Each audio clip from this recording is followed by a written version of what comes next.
Hello, everyone, and welcome to another episode of Football Insights. We were gone for a while, but now we're back. My name is Carl Lewis, and I will be your host. And in this episode, we sit down with the football analysts from across the sport and we unpack their journeys, where they got started, the challenges they faced, and the lessons they've learned along the way. To open the discussion, I'd love to hear the story behind how each of you entered the world of football analysis and what is some of the biggest learning moments that you had in your career. Shalene, paint the picture for me. You just retired from professional football. Did you know the route you wanted to take, and what was your breakthrough moment? Yeah, I had a full-time job, so it wasn't, I didn't think about football as a full-time occupation. So I kind of was in engineering. And then I just decided one day, like, I need to make a change. And then I went into football coaching. And then, so I've always been a coach. I think the expertise in analysis came in a little bit later. So although I coached a few teams in the amateur and the semi-professional league, um, we got called up, a couple of us, to the national team when Vera Pau came in. And I guess she was looking at different types of people coming in, but also people that can support her. And I think at that time, Amiska was the provider of analysis and performance and stuff like that. And then at the same time, they withdrew. So now she was left without a performance analyst and she had no data. So I guess she asked me if I wanted to take over. And I said, well, I've never done it before, but I'd like to try. So my first game was Comoros. And of course, it was a WAFCON qualifier. And I guess I did okay because then she said she doesn't want anyone else, even if they sign a company, she will put it forward that I sign with a company so that she can keep me on staff. So I guess that's where it all started. But I mean, since then, I've done so many things on analysis, on just data, and with different teams coming in, different approaches, being the head coach of South Sudan, being the head coach of Wadi Degla, being an assistant to some coaches. But with my expertise in analysis, I think that brought out what I could bring to the table. So I guess it's when I look back now, I kind of feel like it was all planned, even though it wasn't my ideal idea from the beginning. I think it was all planned, and now I'm doing coaching, but my expertise lies in analysis. And I always tell players or coaches that are just starting out that you need to bring something different to the table. You can't just be a coach anymore. As a head coach, I mean, I work in the US, and their goalkeeper coaches was also very proficient in data and just performance analysis. So you can't just come to the table and say, like, I'm a coach. What else can you bring? Because there's 1,000, if not more, coaches waiting to get into that line of work. But what else can you bring to the table that people will say, listen, I need an assistant coach. Can I bring this one in with additional expertise? So I guess that's my story. You've experienced being a head coach and analyst. Is there anything else you still want to tick off the bucket list? I don't, like my growth in football has been very, like, gradual, but also very sustainable. So I started out as a coach, then went to analysis, but on a higher level, then went back to coaching at a higher level. And then I kind of went into coach education. So for me now, it's about coaching others and teaching others and providing opportunities for others so that, they can take the step up. But I think my next job, I'm hoping, is going to be something in the form of, like just the head of women's football, like at the club or at the where I can just bring my expertise, but also help other coaches or help just a program to grow. Yeah, I feel like that's my next step. Musi, can you take us through your journey? and where you got to now? Yeah, so I was studying geology at the University of Victoria and subsequently changed to study sports science with about a year and a half left in my geology. And one of my classmates was Wesley Sergel, who has been a long-time assistant coach to Steve Barker, you know, at Tux and at Stellenbosch, and he's still at Stellenbosch. But at that time at Tux, Amisco came to do a presentation for Tux football, and Wesley told me about it, and then I ended up getting an internship with Amisco. That's how I got into football, and that was just after the 2010 World Cup. And so within the 3 years of being at Amisco, we were consulting for about 13, 14 of the PSL clubs, as well as SAFA. So I got to work with a lot of different coaches. And then Gulam told me about an opening at Sundowns, I think the season after Coach Pizzo had joined. And yeah, I couldn't say no to that. Joined Sundowns, was there for just about 8 seasons, and then went with Coach Pizzo to Al Ahly and to the Middle East. And yeah, that's been my journey so far. Can you reflect a bit on your successful time at Ahly? They always say the pressure there is huge. Is it as big as people say it is? Yeah, I think it's actually difficult to quantify if you haven't been there, because the way I explain it to people, I'm like, the Al Ahly fans outnumber the population of South Africa. So when people hear that, then they start to understand, that hey, this is a team that that really um, wants to compete at a totally different level. And I think when you go to the facilities, you see it there. When you look at the badge and you see the stars above and below the badge, when you go to the Middle East and you see how many fans they have there and how big it is, and how many sister clubs they have across the Middle East, then you see how big the club is. Gulam, you spent 15 years at Mamelodi Sundowns. Can you take us through your rise to senior performance analyst and how much the industry has changed since then? Oh, yeah, no, 15 years, a long time. Mine was interesting.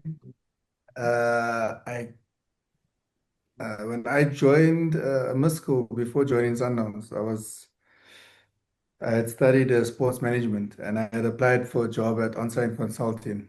At that time, they were doing the VW Masters Junior Masters. tournament, yeah, Junior Masters, that's the one. And when I sent my CV through to the CEO at the time, he offered me this analysis internship position at a Misco at the time. So that was my entry into analysis. From there, I think I worked, what was it, 7 or 8 months as an intern before getting permanent, and then eventually moved on to Sundowns. Yeah, 15 years later. The industry has changed, obviously. Everyone knows. Uh, it's just become more complex, and people are finding new and different ways to break down football ideas, football concepts, and bringing a lot more science and data into the industry. And I guess it's either you for it or you're not for it. It just depends on how you're going to go and how you manage using all the tools that are available. We all know too much information can be detrimental to any organization or club. So it depends on how you use the information you have. For After, me. 50, after 15 years at one of Africa's biggest clubs, what's next for Gulam? I wish I had that answer right now. I've finished my UEFA B license now, so hopefully something in coaching, possibly re-enter into football, maybe as an assistant coach initially. I've also finished my MBA in sports directorship, so if there's possibilities in that, then could consider that as an avenue as well. And because even though I worked at Sundowns for so long, you over time you wear so many hats at Sanam, so you spend time doing analysis. I've spent time doing logistics, hotels, uh, opposition analysis. We've done so much, so even a sports directorship role is not something that would be impossible to enjoy. Carl, you've had the pleasure of working in Africa, outside of Africa, and you're now working at Sekhukhune. What were the most important learning moments that shaped you, who you are today, and also just can you tell us your journey of how you ended up in professional football? Oh, I feel like I got the deep question. Um, okay, let me start with the journey. So I started at ETA. I did my coaching science diploma. Funny story is I actually went to ETA to become a cricket coach, and added soccer or football as my secondary sport. And then we had to do a demo, and we were short on the football space, and then I jumped over, and I never went back to the cricket side. I stayed on the football side. And then from there, I got an internship December 2008 at a Musco. Started working there. Became the production manager. I worked there for about, 9, 10 years at a Musco before jumping over to the professional side. Started working at Orlando Pirates, was there for about 5 seasons. And then start of that 5th season, I got a call from my friend Musi, asking if I could join them in Egypt, and that's where I moved to Al in Egypt and to Middle East, and now back at Sekekune in the PSL. And then your question of moments that has changed. I think if I think about it, it's when you live outside of your country and your comfort zone, and you start to understand other people in the world and their cultures and the way they live, the way they do things, their mentality. I think those are the things that have changed my life more than in football, because I think there's more to life than just football for us. Football is important for us, but I have the thing that you have to take for your personal life as well. There's been many moments in football that has changed my life in terms of things that I never thought would be possible. For example, being able to go to Club World Cup is something that uh, not many people, not many South Africans can say that they've done. So for me, that's a massive achievement. Going to Champions League final, even just working abroad in a different country is something that that growing up I never really thought. So those are the things that have changed my life. But football also teaches you a lot of lessons in terms of when you're up, stay humble. When you're down, keep working hard. So yeah, there's a lot of things that this journey has taught me personally and professionally. I think the biggest thing is mentality, being able to stay strong and keep moving. That's the biggest thing that I can take away from it. Yeah. What Thanks for resource, the. sorry, Sorry. Carry on. what resources have made your job easier over the years and why? I think. WhatsApp. Yo. Oh, like that's a tough question to answer. Look, obviously the network is important in football, but you would consider network as your resource. And I think the way that you develop a network is how you carry yourself and how you respect other people. For example, a lot of people might think, I'm not saying this is true, a lot of people might think that I moved to help Coach Pizzo because I knew Musi on a personal level. No, the reality is that Musi only called me, or he calls me to say come, because he knows my work ethic, because he knows the character I have. So you have your personality and how you carry yourself, and how you respect others helps you to have a better network, and you're able to communicate with people and get information that helps. I think information is the most important resource that you need. And to have information, you need a network. And I think that's the best way for me to answer that question. Dale, you started the trend of high-profile footballers and coaches going to the Saudi Pro League. Obviously, this was the opportunity arise because of the great work that you did at Sundowns and your former clubs. Can you take me back to where it all started? Yeah, I think on the resource, you can open that question afterwards, because when we were at a club, I can't mention the name, but there was a player there that was sleeping in a bed that cost 60,000. So you talk about resources, not just about tools and stuff that you have, but it's about taking care of yourself also. So Kyle's mental health needs to be okay. So he needs to do the things that he needs to do to be able to keep him at a good level. But I have a similar journey to Carl. We started at ETA and then also got an internship opportunity through Amusco, and then grew with the company for 3 years, but just doing tagging. And we all come from that same space of having to code games that takes hours to do. And then moved to Joburg office to work in analysis, and was there under Musi for like, I think, a month, Musi. And then Musi left to Sundowns and left me at the Musco. And then you had to kind of find your way. And then I started to meet Gulam and Mechelin along the journey also. But then also moved out of a Musco. I think clubs started to just realize that they need in-house people. So move away from hiring companies like a Musco to provide analysis. And then moved to a club, Highlands Park, worked at Black Aces for a season, and then moved to Zambia. But that was completely away from football to move into managing a sports arena, and then met with a national team coach, and then we kind of hit it off. And then I worked with him for a year, which was good. And then came back, worked at Stellenbosch, and then through Gulam making me aware of the opportunity at Sundowns, went through the process of CV interview, and then got the job at Sundowns. I was there for 4 years.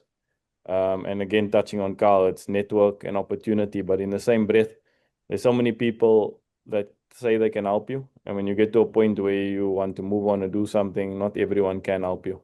So being in football is also very much individual based. You have to take care of yourself.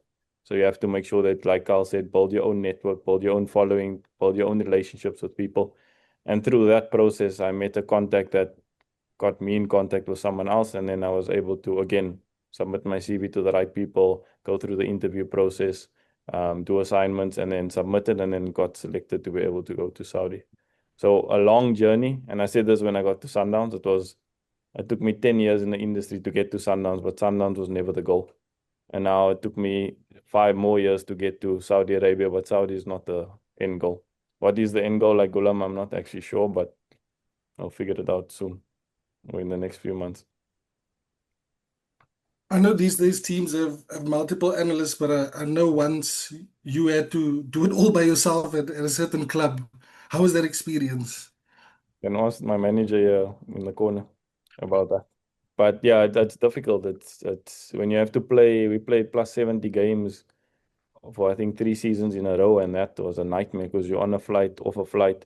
There was one time we landed in OR Tambo just to change my bag to get back on another flight, domestic flight. And then like Carl, you got a lot of experience of different cultures, different people. And then again, you build up your network. When I started, I needed a lot of help from Gulam and from another guy at Sundowns to get into stadiums in Africa. Even Musi was not at the club. You call on anyone to help you because you can't get access into a stadium like Cairo with Al Ahly. And then later on, you build relationships that you can find sort of your own way to get into. And that's like Carl spoke about, the experiences and the journey and the things you learn on your own. But yeah, being at Sundowns, it was an amazing time, but just a lot of games. And then we had 4 analysts in the team. Also, you needed that much resource to be able to manage all of that matches. But exciting at the same time because you're playing big opponents, you're traveling around Africa, you're looking at teams that you never thought you'd look at. I share similar sentiments like Carl. Club World Cup was an opportunity for me, but I had to make the choice between going to Club World Cup and going to Saudi Arabia on a stable contract, and Saudi was my option. But I get Carl's sentiments, like going to Club World Cup is an amazing experience, I'm sure. I'd like to ask a question to the panel, and anyone feel free to answer first. What does a performance analyst do pre-match versus post-match? Musi, you want to eat us off? Yeah, I think the easiest example I can give is to identify strengths and weaknesses of opposition and of your own team. So pre-match would be of the opposition because that's who you're preparing for. So whatever footage you have, whatever reports you have, whatever scouting information you have on the opponent, you would then prepare that into a package that probably in a lot of detail for the coaches. And then you have to almost summarize that detail in order to give it to players, because we know attention spans are not as as long as you think they are. So that would basically be it, whether it's watching 5 games, 3 games, however many games you can. And then again, that's dependent on the size of your analysis team. If you're alone, it's very difficult to prepare 5 games of an opponent when you're playing every 3 days. But again, another way you could do that is continuously watching football. So let's just say, for example, you're playing against Free State Stars this week, but for the last month, maybe Free State Stars played 3 other teams who you are going to play. So you've watched them in the process of the teams you're currently playing. Then post-match would be after the game. So you would analyze if the objectives or the trends or the ideas that you had prior to that match, if they were executed in the match. And then that would be another process of, hey, this is what the coach wanted. These are the benchmarks we set. Did we achieve them? Did we not achieve them? And then again, that would go into preparing for the next game along with the opposition of the next team. So it's one cyclical process of constantly assessing your opposition and assessing yourself. But in a club where you're well resourced, those responsibilities can be handled by different people. Anyone else want to chip in? Yeah, Yeah, I think it's a little bit. Go. Kyle, You go, Shirley. you go. No, you go, Okay. Shirley. Just from an analyst on a national team level, I think even working with both teams, like male and female, I think there's not a lot of differences of what you bring to the table, but I think it becomes like with the girls. I think we don't complicate things too much. We make it very simple, very direct. Players need to understand what they're going to do on the field, but also, like Musi was saying, like the opposition. It's more about what we can do. We don't concentrate, I think, that much on the opposition, although we do an opposition analysis. But the idea is to get our players to understand what our strengths are, how we can defeat the opposition team. Whereas with the men, it's more like Musi said, it's like you bring all that information and then you share with the coaches, and then the coaches decide what is it that we need to share with the players. So I think just basically when you're looking at the differences in international football to club football, I think it's very, very different because it's a lot. I mean, Kyle and Dale was talking about 70 games per season. With national teams, if you get 10 games per year, that's a lot. So again, it makes it less, but you also have to keep watching football. You have to understand who the opposition is, that you might only play one match in an opposition team. But again, you need to know who that opposition is because you might only get one chance to qualify for a WAFCON or one chance. So it isn't like a season long where you can use different strategies to maybe you get only a point here, but you need 3 points from that. In international football, it's very different because you might need both games to be won, and you need to know how to do that. So I think your information is less, but more critical. That's what I would say. Has anyone been in a situation where you struggle to find footage of the opposition? Let's say you play in a Confed or a CAF competition. What do you do in those situations? Lewis, can Carl just go on the previous question quickly and Yeah. then we continue? Yeah. Oh, yeah. So I want to just add that everything Musi and Shalin said is true, but I think what a lot of performance analysts nowadays don't really think about is you actually need to understand what the coach wants. You actually need to understand how the coach wants to play, what's their principles or their fundamentals, and that should filter through in your work that you're doing. So when you're looking at the opposition, you're keeping in mind what your coach wants to achieve in attack and out of position, in position, out of position. How does the opposition hurt those principles, or how does our principles hurt them? Those kind of things. I think there has to be a link between the head coach and the analyst in terms of that's how you're going to come up with the approach. Because, for example, this is hypothetical. If the coach doesn't believe in pressing with 2 on top, but you're going to say, no, we have to press with 2 on top. It doesn't sit with how the coach wants to play. That's just an example. So now that is a key thing for being an analyst is you have to be able to understand what the head coach wants. It's not the analyst show, it's the head coach show. You have to do what the coach wants. And I think we're moving away from that a little bit, where it's becoming more about, this is what I think. Yes, you can have an opinion, but it has to be, this is the best option for us as a technical team and as a team. This is what I think we should do as a unit, based on principle and fundamental of the coach. Yeah, I just want to tie it all up together. No problem. Sorry. Yeah. I think to jump on your next question, I won't go into the previous one, but we had a lot of issues because we were playing some funny teams at Sundowns where you have to go find footage in Africa, and you're using, like Muzi used WhatsApp, and WhatsApp is, you see people sending videos around, but Twitter, Facebook, there's some other random sites that you can find, social media type sites that you can find, and you have to sit there and screen record footage off there. And it might be 3 minutes, it might be a minute, but you're taking as many highlights as you can, because then you're able to reference the team, because you'll get a random team sheet on some Twitter site. And once you have that, you're able to match. There was a number 7 and he was dribbling down the right-hand side on the 3 clips that I saw. And that then gives you a little bit of reference to work with. Because there's no way, today we're very casual, I think, from what I've heard and seen about footage. Like, if you can't get it, you can't get it. But us, I think everyone has a story about, you'll rather hang from a roof, like the Bielsa story in the tree, and catch something to give to the coach than to go and say there, I don't have any footage, I can't find anything. I think everyone here has been in the same boat multiple times.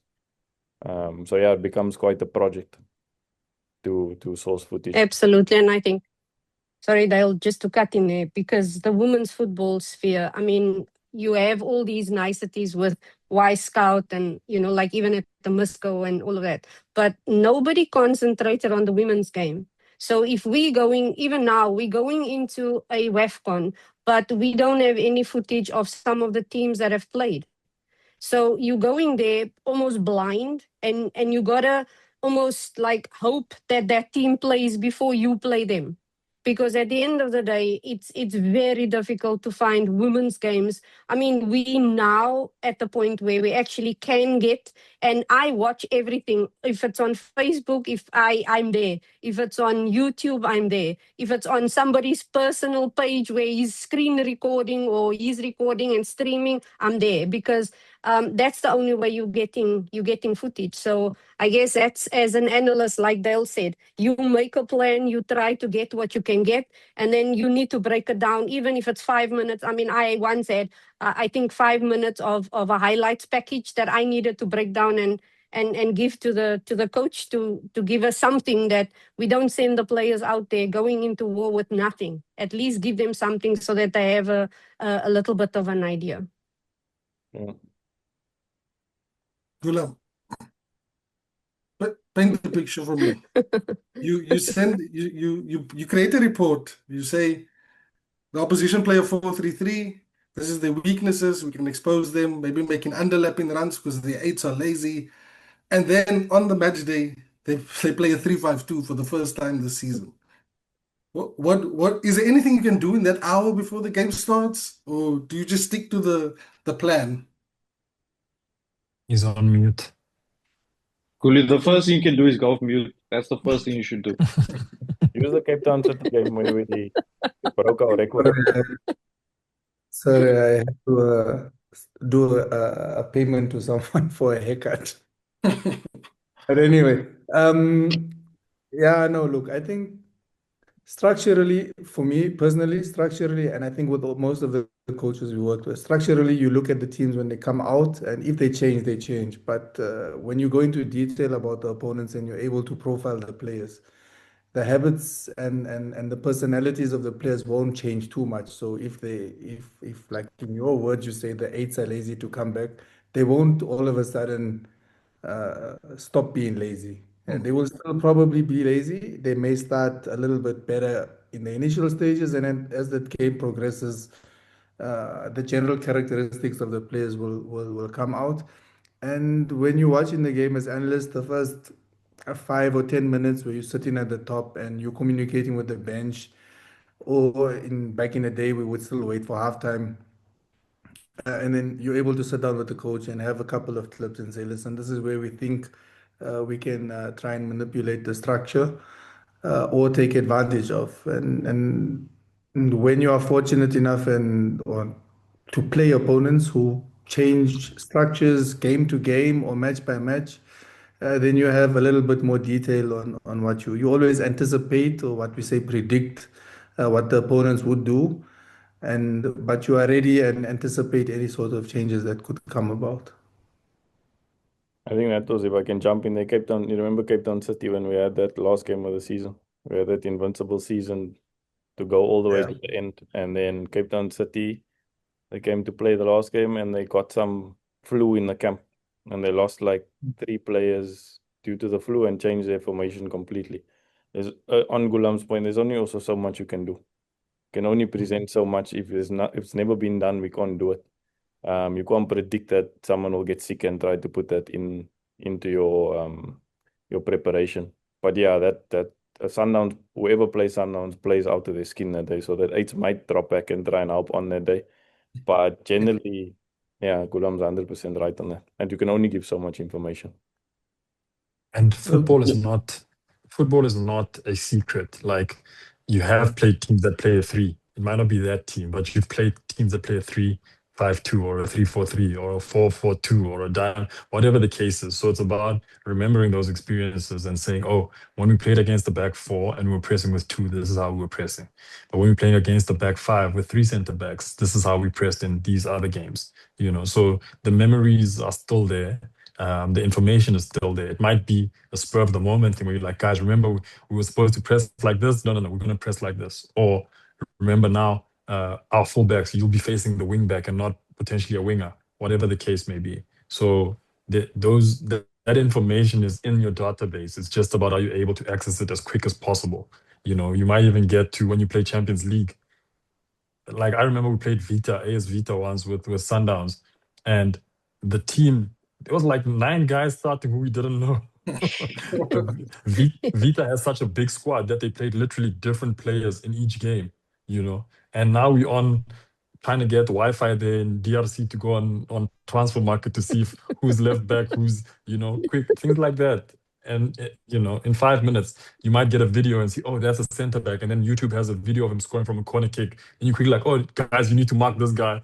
He's, like, you have to think on the fly, especially in Africa. And I'm sure our experiences in Africa are very similar to experiences in women's football, where there's not so much information. PSL, we know everybody. Or when you play Ahly or Zamalek, you know everybody. But when you play some team that's the first time in Champions League, Black Bullets of Mozambique or something, that's where we were sending Gulam with his 007 glasses with a camera in the middle. Shalene, you touched on it earlier. WAFCON being postponed. Flights were booked. Accommodation was booked. Teams were prepared. Sponsors were ready. I know you plan to go, Shalene. What was your initial reaction to the announcement? The thing is, like what sometimes like irks me a little is the fact that we don't get that information from the real sources.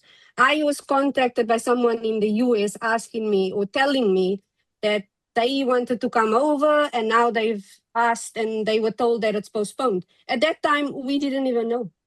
So, like it's that part of it that where we can't get the real information. I mean, 12 days before a tournament starts, you tell the teams that I think some of the teams were even in Morocco already, being there, trying to get a little bit of longer preparation, and now being told that it's been postponed. And I mean, we're talking 4 months or 5 months of postponement. I don't think anybody can stay in camp that long. So I think the initial idea was that let's still hope that it's going ahead. But the more it started to buzz on social media that there might be a postponement. So at the end of the day, I think by the time the actual announcement came, it wasn't a surprise. Anyone else want to chip in? Yeah, no, I was with the ladies team now in the COSAFA, and I was meant to go with them to AFCON as well. So exactly what Shalid is saying. It's my first time in women's football, and to see that something that is probably held in a little bit of high regard in terms of trying to develop on the continent and get it to an improved level every chance that they get through CAF. It is very disappointing in how it happened. We were in camp waiting. We had an extended camp after the COSAFA in preparation to leave to AFCON. And we actually stayed in the 5 days before leaving, just in case something came up. We all knew the hints of it being postponed, but we were worried about it just being relocated. So it puts a lot of uneasiness on the organization, on the preparation. So you're sitting in a camp now, what are you actually preparing for? You're arranging friendlies with an outcome that you don't know if it's going to be relevant or not.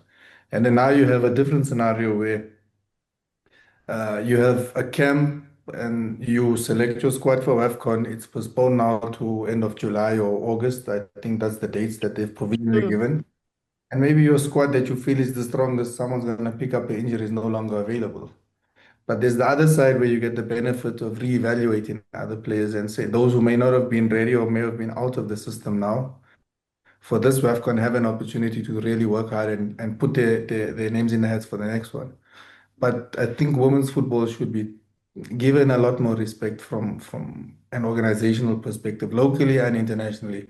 Because I think even locally, the leagues don't even know when they're going to start. And if some teams have started their preseason, some teams haven't because they're waiting on Hollywood Bets and SAFA and the rest to put out the dates for them to go ahead. So there's a lot of work that needs to be done. And universally, you can see women's football is great. So I don't see why we should be behind with this kind of I don't want to say shenanigans, but it is. It feels like it's shenanigans when you don't know exactly the real reason and what's going on. Fully agree. This was a moment for maybe some players to get overseas moves because scouts were coming. Oh, And absolutely. begs the question, are the scouts coming back in July? I don't know. So it's quite disappointing. that has been, I mean, it's like it's so much. It's the preparation period, the periodization for the coaches, because they knew that they needed their players to peak at a certain time, and this was the time.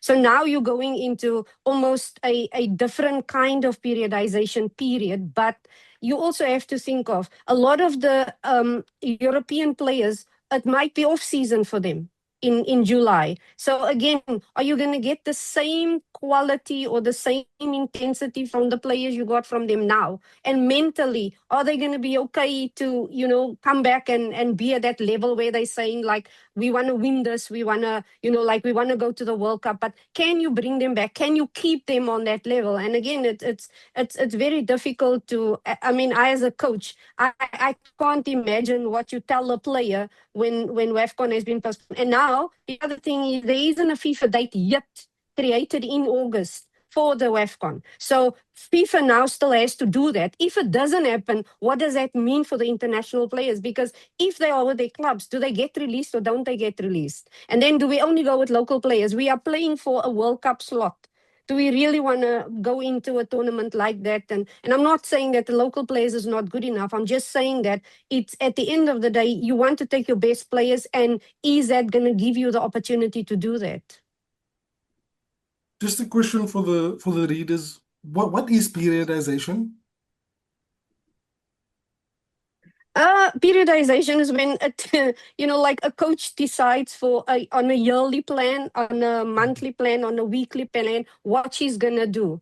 And internationally, it becomes really difficult because you don't have like a club. A club has a season that they prepare in, and what they do within their pre-season, it's maybe 6 to 8 weeks. What do they concentrate on? Is it technical? Is it physical? Is it psychological? Which parts of it do you add into there? Now, the physical preparation is obviously the most important thing because it's football and you run for 90 minutes or 120 minutes. So at the end of the day, if you don't get that periodization part right, then your peak is not at the time that you want them to peak. So players need to be in top form. They need to be in the best form possible, and then maybe just manage it through the rest of the season. And then when you get that break in between, maybe you give them 2 weeks off, but you bring them back to get them on that level again. So it's that preparation period of how you get your players in the best possible form, but also in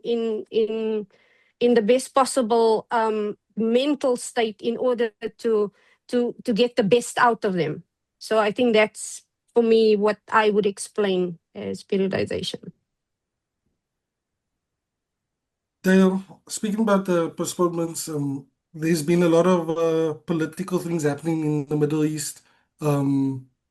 and I know this has stopped you from going back to Saudi Arabia.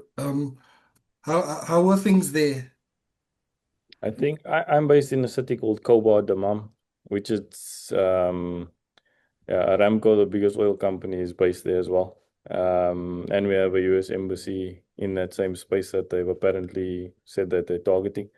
But it's been normal life from the people I speak to based in Kobar. But the traveling restrictions are still a little bit difficult.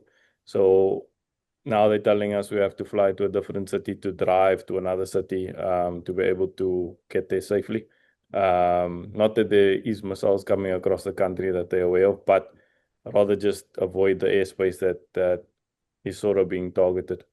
But yeah, there is positive feedback. We had lots of meetings from the club, which was great. So we may be heading back, I think, this week. Hopefully, we have a game at the end of the month, so we need to prepare. So I hope that we do get back soon so that we can be ready for the game. But yeah, as it stands, we're just waiting to be able to travel. Moving on to a lighter topic, the Nedbank Cup has been full of surprises, with Casrick Stars, Milford, TS Galaxy, and Durban City left in the tournament. One of these sides has an opportunity to play in the CAF Fed Cup next season. What is the panel's thoughts on the teams remaining in the group, and what does this mean for South African football? We'll start Yeah, by yeah. For me, yeah, I always look at the Nedbank Cup because with a different eye because it leads to CAF competition. And when I look at CAF competition, I always look at CAF competition in the points your country gets in order to keep two teams for Champions League, two teams for Confederations Cup. And so for me, it's a really good story that, teams from the lower division from NFD have the opportunity to play on such a big stage in big stadiums against good opposition. But ultimately, I would like the winner of a Nedbank Cup to be a team that is going to go the furthest and is actually looking to play in Africa. Because that then gives us points, right, in terms of how many South African teams can play in Confed, which I think then that helps the Bafana players. So when we say, do our players have experience on the continent, then we know that 4 teams have played. And in recent times, obviously, it's been Stellenbosch, Sundowns, and Pirates most consistent. And then you had Chiefs and you've had Sikukune, you've had one or two other teams, changing Marumo Gallants, etc. So if you're asking me, I'm excited for those teams, but ultimately I would like TS Galaxy to win. I'll say it outright because Durban City is also coming through this change of being Maritzburg to being in lower division to whatever the case is. They're going through quite a few things, and then obviously Casrick and sorry, the other team was not Jax. I almost said Milford. Jax's Spears. Milford. It was Milford. I think their main priority is probably trying to get into the PSL, right? But it's very exciting because you see players you don't normally see, and that's always exciting because those players are also trying to get deals in the PSL and move to bigger teams and have better footballing careers, if I can put it that way.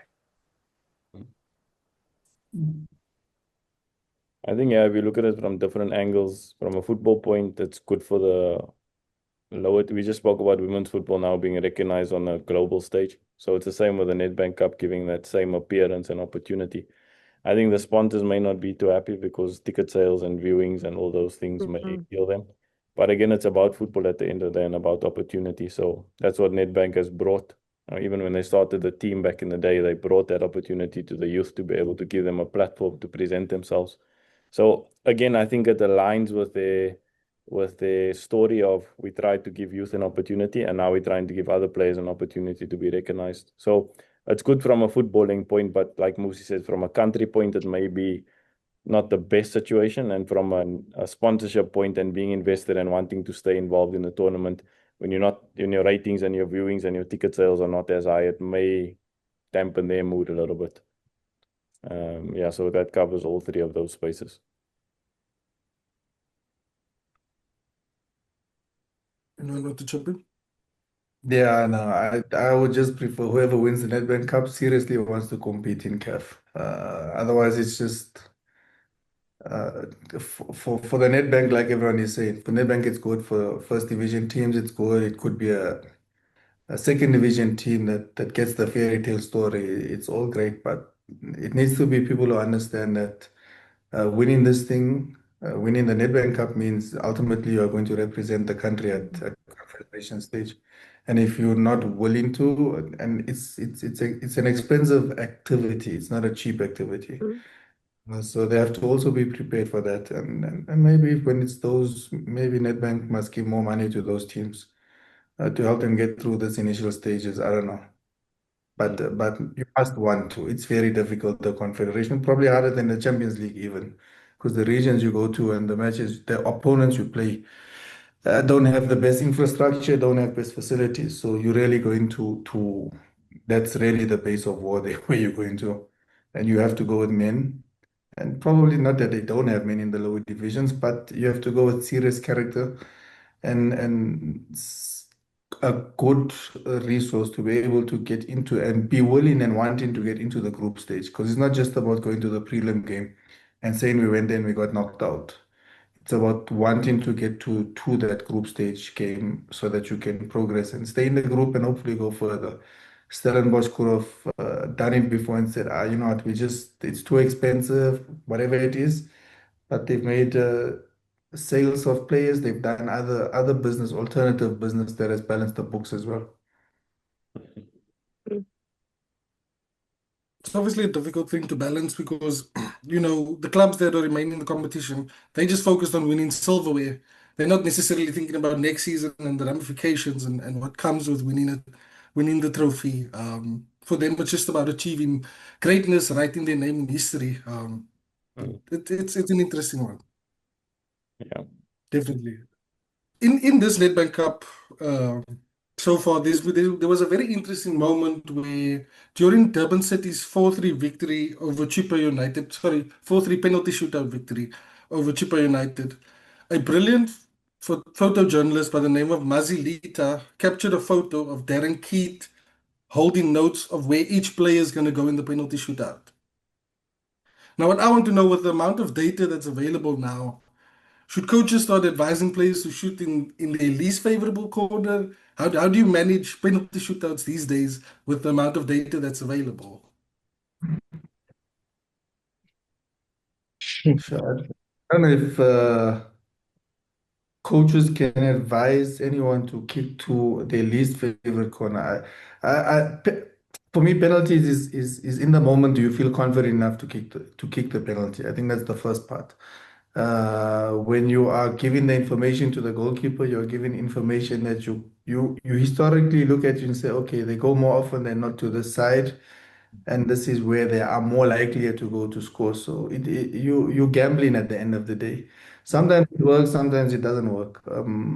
I think if I recall when Cape Town City beat us in the penalty shootout, Moose, with Yeah. Ben. I think if I remember correctly, they didn't study our penalties. They studied Dennis's where they tried to work out where Dennis was stronger in saving penalties. Yeah. Yeah. That's the approach they went with. So a complete alternative idea. So using data and having video is finding something is finding a way of getting an outcome that you want that's positive. And sometimes it's in an orthodox way, sometimes it's unorthodox. I don't know if you can really say to someone, kick where you are. It's like saying, no, I'm right footed. No, start kicking with your left foot. They're not going to know where you're going to go. It's not. So penalties, hit the ball with the right amount of power, try to pick your Yeah. spot.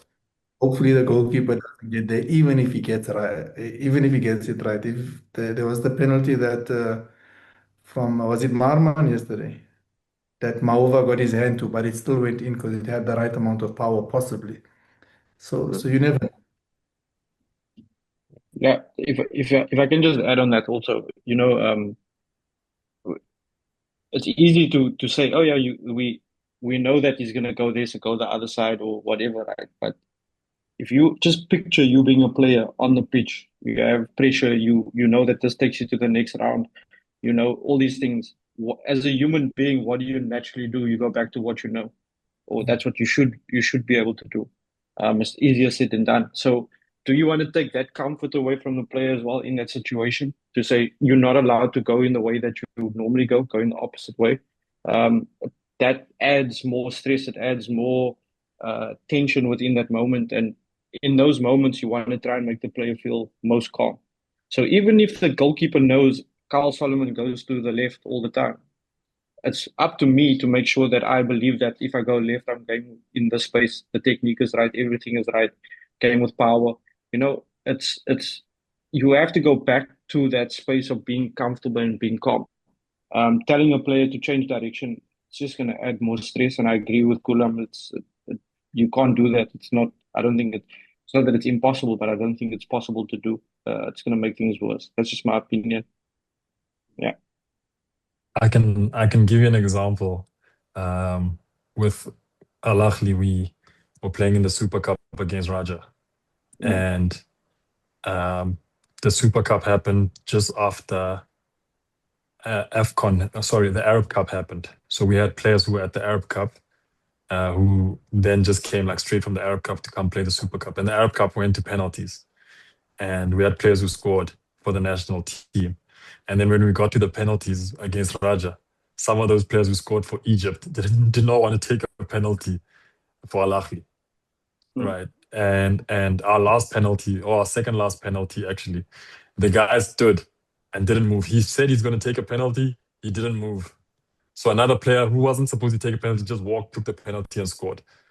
And after the game, I'm like, you weren't supposed to take the penalty. He's like, bro, these guys aren't moving. They're just standing still, bro.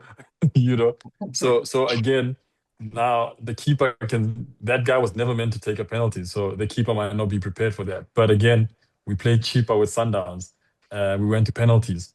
And Tapelo played with Dinyembe at Celtic. And he's like, this guy knows my penalties. But I need to make sure he knows where I'm going. I just need to make sure it goes in quicker than he can react. And Tapelo ended up scoring. So it's like they say, you just stick to what you're comfortable with. If it's the keeper's day, it's the keeper's day. It's totally different than guys missing the target completely. Like we saw some penalty kicks this weekend, like putting it in rosette, then that's you. But if the keeper saved it and you did your best penalty, then, it's the keeper's day. Yeah. You agree, Shaleen? I know you're a goalie. Yeah, I do agree. I mean, it's a lot more data supported these days, but in our time we just kind of stood there, wait for the player to kick, and then you try to make the save. But it's like I even saw, I think I was watching Gulam and his team now over this period, and they won one of the games was a penalty shootout. And exactly what the players did in training is what they did in the game. So again, you kind of want to make those players feel like they can do it. You support them in that. And whatever they do, it's up to them. But they won that penalty shootout, and it was amazing. I mean, the way these young players got up there and just, just said, listen, I'm going to do my thing, and they did it. So at the end of the day, it's up to the players. The coaches can advise or whatever they want to, but at the end of the day, it's up to the player. If he's going to step up there and he feel comfortable that whatever he's going to do is going to be the best for the team, then that's what he's got to do. Penalties are up to the player. So the coach can only advise the player, but when a player steps up to take a penalty, it's up to him.